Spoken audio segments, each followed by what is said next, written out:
Hey, everybody, and welcome to a brand new series, a mini series dedicated to the one and only Cher and her very, very short stint for Casablanca Records.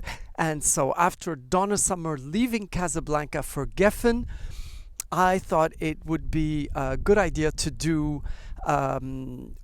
what Cher did, which was the complete opposite, which was to leave her company and to join Casablanca. And she was helped actually by David Geffen, who secured her quite a bit of contracts. And Cher had the huge task of filling in Donna Summer's shoes, because what she was hired for is to become the next disco queen. And she did pretty well, because her very first album was Take Me Home, the fabulous Take Me Home. Now, I've spoken many times of Take Me Home because the album cover is an absolute iconic gem. To me, one of the greatest album covers ever, and it got a lot of attention. It was made fun of a little bit. It was called at one time Flash Gordon-esque, and she was dressed in a Viking outfit, and it's just absolutely spectacular. And the title song was Take Me Home, and it became her very, very first hit since 1974, Dark Lady. And it was not a number one hit. People always talk about her number one hit in the 70s, her number one hit in the 80s. That was not. This was number 8, but it did do very, very well, and it sold 1 million copies. Now, it's an absolute disco number, the way you'd expect disco to be. You have the violins and you have that beat and the start and everything, and it's just absolutely fantastic. And Cher did a television special which was called Cher and Other Fantasies, in which she wore the outfit and she sang a couple of songs. Now, the entire album is absolutely fantastic, and it is disco-y, but Cher didn't want any disco in it, so she kind of tried to put in some of her tunes. The second song on that album is called Wasn't It Good, and it really continues the album. It's lots of fun. She sings with a chorus of a very robotic chorus. It's not a huge production, but it is quite a nice song and a great album.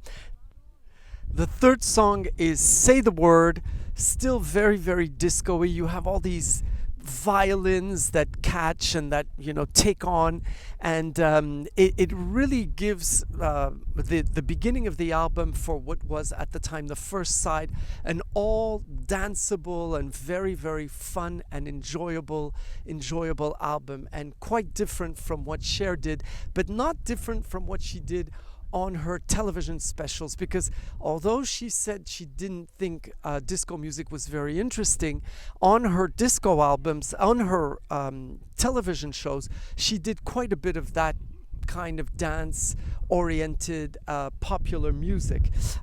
Happy Was the Day We Met is the follow-up song, and again, very, very happy, very joyous, a big chorus that catches along with her, and it really gives to this album, the 4 first songs, a non-stop dance-oriented theme.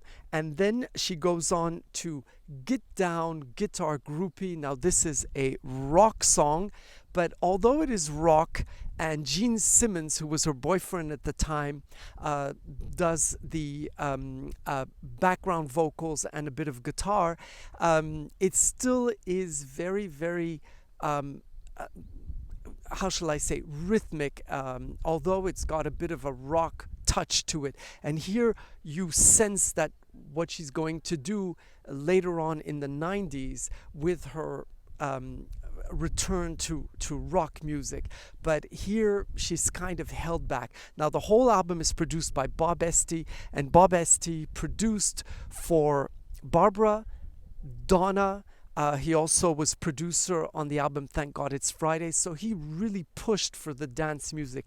Now, this is 1979, so it's really close to the end.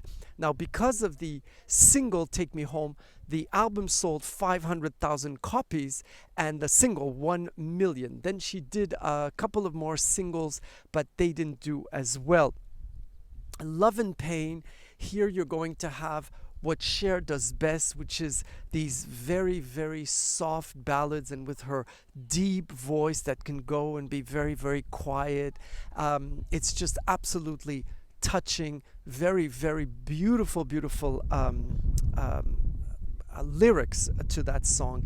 And then Let This Be a Lesson to You is more of a group song. You have an entire chorus. It's almost gospely. They're all singing behind her, and it's very, very uplifting and just absolutely joyous. You have to remember she had been through her divorce with Sonny Bono and then her divorce with Greg Allman, and It's Too Late to Love Me Now, absolute country song from the beginning. You have those very, very long guitar chords that are just absolutely country-esque, and Cher had done a lot of folk music in her 3 previous albums, and they didn't work. But the reason why she didn't sell is because you could see her on television all the time, and that really kills a recording artist, because people just hear her on TV and they don't find the need to go and buy her albums. And the very last song, written by Cher herself, which is called Too Far Gone, and it's beautiful, beautiful song, which starts with, he was just another boy from Georgia playing in a rock and roll band, and she's talking about her failed marriage with Greg Allman. It's just a very, very beautiful, beautiful love song, and it truly could have been a big hit. And also the fact that it was written by Cher. All in all, this is a fantastic album and a return to a huge success for Cher. And in 2001, Sophie Ellis-Bextor came back and did Take Me Home, and it was quite a big hit, but it sold only 200,000 copies, but it was #1 in Scotland. So this proves that Cher is absolutely timeless, and I really thought this was the 2 albums that I'm going to discuss with you were important to talk about. And I'm sure you've noticed that I'm back in my home, which is the Canary Islands, the place that I love the most in the world, and I wanted to share with you this magnificent scenery where Cher would have not looked out of place in that gold cape. I'll see you next week with Cher's second and last album for Casablanca, where she was a prisoner. See you next week. Bye-bye.